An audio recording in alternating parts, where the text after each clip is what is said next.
Hello friends, welcome to Lakshmi Tamil சமையல். இன்னைக்கு நாம் சிம்பிளாக ஈஸியாக செய்யக்கூடிய லஞ்ச் பாக்ஸ் ரெசிபி தான் பார்க்க போகிறோம். இந்த ரெசிபியை சட்டுன்னு செஞ்சிடலாம். டேஸ்ட்டு ரொம்ப நல்லாயிருக்கும்.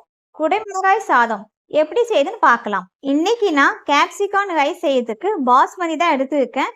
நீங்கள் பாஸ்மதி யூஸ் பண்ணலாம், ஜீரக சம்பாவும் யூஸ் பண்ணலாம். அப்படி இல்லைன்னா வீட்டில் நீங்கள் ரெகுலராக சமைக்கிற ரைஸை யூஸ் பண்ணலாம். எப்போவும் சமைக்க ஒயிட் ரைஸை வச்சு இந்த ரெசிபியை நீங்கள் ரெடி பண்ணிடலாம். இந்த லஞ்ச் பாக்ஸ் ரெசிபியை நீங்கள் பேக் பண்ணி கொடுத்து அனுப்பிட்டீங்க அப்படின்னா கண்டிப்பாக லஞ்ச் பாக்ஸ் காலியாக தான் வரும். டேஸ்ட் நல்லாயிருக்கும், கண்டிப்பாக விரும்பி சாப்பிடுவாங்க. சில கேட்டிருந்தீங்க பாஸ்மதி ரைஸை குழையாமல் குக்கரில் எப்படி செய்யுதுன்னு சொல்லி கேட்டிருந்தீங்க. அதை நான் டீட்டெயிலாக இந்த வீடியோவில் சொல்லியிருக்கேன். இந்த வீடியோவில் பாஸ்மதி ரைஸை குழையாமல் குக்கரில் எப்படி செய்யுது அப்படின்னு பார்க்க போவோம். ஃபர்ஸ்ட்டு நம்ம பாஸ்மதி ரைஸை ரெடி பண்ணிவிட்டு அதுக்கப்புறம் அதை வச்சு குடைமிளகாய் சாதம் எப்படி செய்யுதுன்னு பார்க்கலாம். வாங்க வீடியோக்குள்ளே போகலாம். இப்போ நாம் பாஸ்மதி ரைஸை குழையாமல் எப்படி செய்யுதுன்னு பார்க்கலாம்.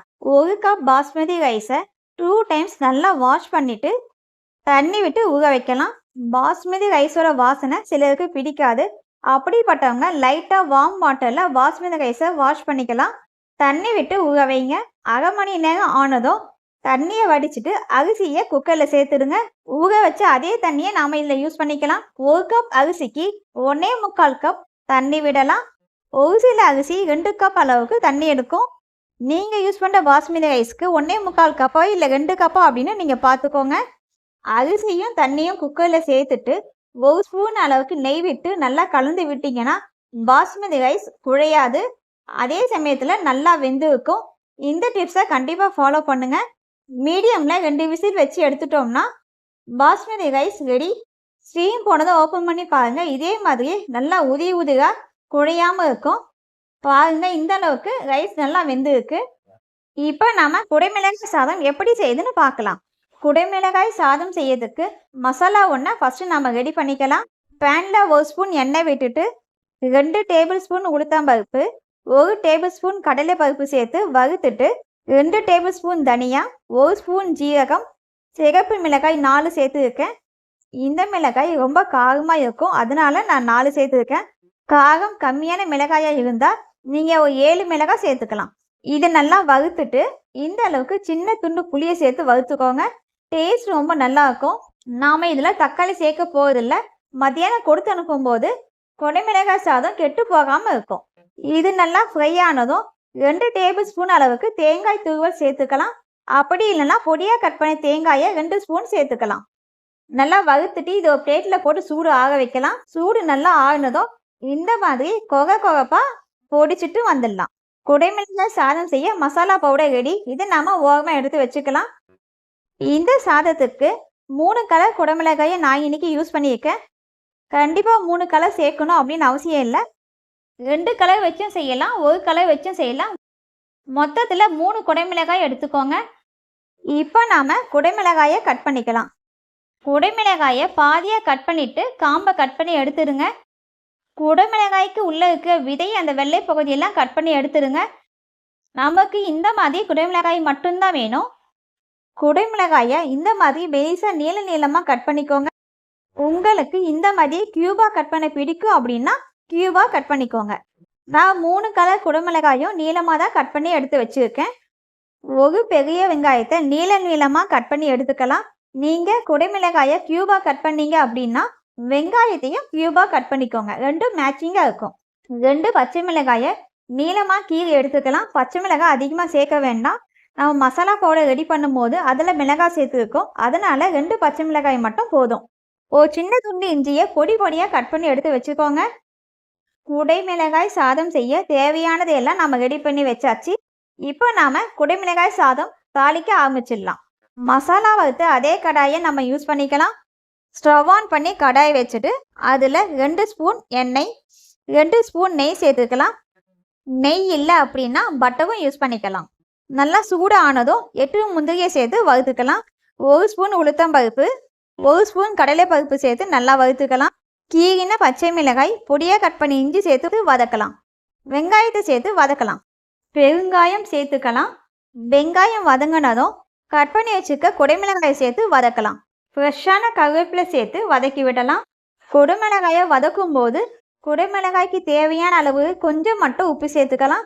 மொத்த சாதத்துக்கும் தேவையான உப்பை இப்போ சேர்க்க வேண்டாம். கொஞ்சமாக உப்பு சேர்த்து நல்லா வதக்கிட்டு ஸ்டவ்வை சிம்மில் மூடி போட்டு வைக்கலாம். தண்ணி எதுவும் சேர்க்க வேண்டாம். குடமிளகாயில் இருக்க தண்ணியிலேயே அது நல்லா வெந்துடும். மூடியை திறந்து இடையில ஒரு தடவை கிளறி விட்டுக்கலாம். இந்த ரைஸ்க்கு நான் ரெட் கலர் குடமிளகாய் 1, எல்லோ கலர் குடமிளகாய் 1, க்ரீன் கலர் குடமிளகாய் 1 எடுத்துருக்கேன். உங்களுக்கு 3 கலர் குடமிளகாயும் கிடைச்சதுன்னா யூஸ் பண்ணுங்கள். அப்படி இல்லைன்னா எது கிடைக்குதோ அதில் இதே மெத்தடில் செய்யலாம். டேஸ்ட் நல்லாயிருக்கும். இப்போ மூடி திறந்து பார்க்கலாம். குடமிளகாய் நல்லா வெந்துடுச்சு. இதில் 1/2 ஸ்பூன் மஞ்சள் சேர்த்து நல்லா வதக்கலாம். நம்ம ரெடி பண்ணி வச்சுருக்க மசாலா பொடியை சேர்த்து நல்லா வதக்கலாம். மசாலா பவுடரை ஏற்கனவே நம்ம வறுத்து தான் பவுடர் பண்ணியிருக்கோம். அதனால ரொம்ப நேரம் வறுக்க வேணாம். கொஞ்ச நேரம் வறுத்தாலே போதும். எல்லாம் ஒன்றா சேர்த்து வறுத்ததும் பாஸ்மதி ரைஸை கொஞ்சம் கொஞ்சமாக சேர்த்து கிளறிக்கலாம். உங்களுக்கு ஸ்டவ்வில் வச்சு கிளறதுக்கு கஷ்டமாக இருந்துச்சுன்னா ஸ்டவ்வை ஆஃப் பண்ணிவிட்டு வானலை கீழே எடுத்து வச்சுட்டு கொஞ்சம் கொஞ்சமாக ரைஸை சேர்த்து கலந்துட்டு அதுக்கப்புறம் ஸ்டவ்வில் வச்சு ஆன் பண்ணிக்கலாம்.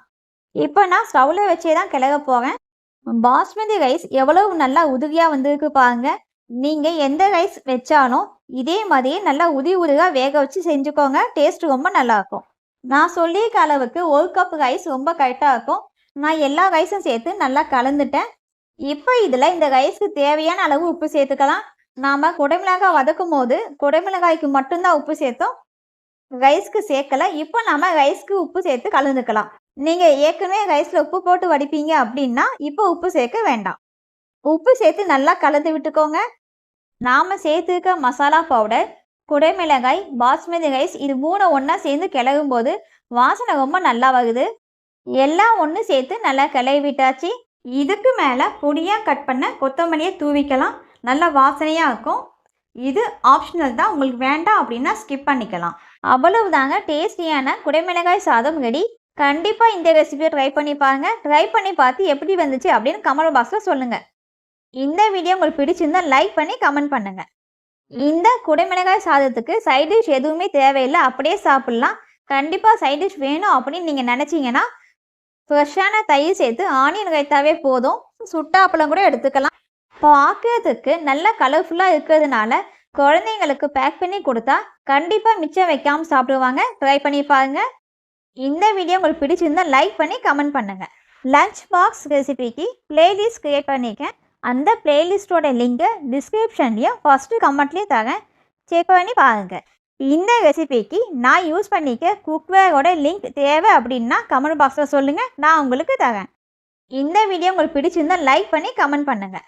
அடுத்தது இன்ட்ரெஸ்டிங்கான இன்னொரு ரெசிபியில் நம்ம மீட் பண்ணலாம். அது வரைக்கும் பாய்.